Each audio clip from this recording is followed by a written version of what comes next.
اقسم بالله ان كسرت لحبسك انا ابويا مستشار في امن الدوله. بتلمسيني ليه؟ اقعد اقعد معاك امن دوله اقعد. انا راجل كبير قد والدي بتنح لي.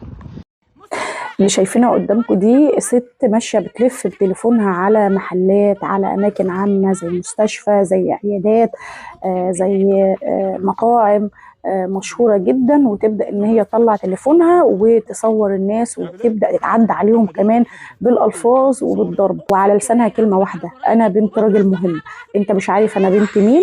هي دخلت على شاب صغير بيشتغل في مكان وبيشتغل فيه من فتره منفذ بيع، وبدات تتعامل معاه، اتهمت ان هو بيمسك ايديها.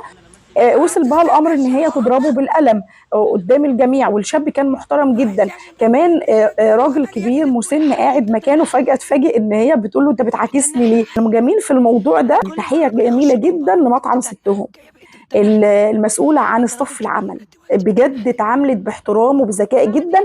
وأثناء التحقيقات ان قدموا بلاغ، قالوا ان هي دخلت في المكان والمفروض ده مكان زي غرفة مغلقة بالخيمة بالستارة، ان هي لما دخلت قلعت هدومها وفضلت بملابس ما ينفعش ان هي تقعد بيها في مكان عام، وطلبت من البنت اللي شغالة ان هي تصورها. البنت رفضت، بدأت ان هي تتعدى عليهم بالسب والشتايم والضرب. في بعض الناس قالوا ان هي مريضه نفسيه، وفي بعض الناس قالوا لا هي عارفه ان هي بتعمل ايه كويس جدا، لان مجرد ما الفيديوهات انتشرت او الامن بدا يدور عليها حذفت الفيديوهات دي من على حساباتها. لكن الناس كانت قامت بالواجب طبعا واخذت الفيديوهات دي ونشرتها عندها، وبدات وزاره الداخليه ان هي تبحث عن الست دي، وبالفعل وصلوا ليها.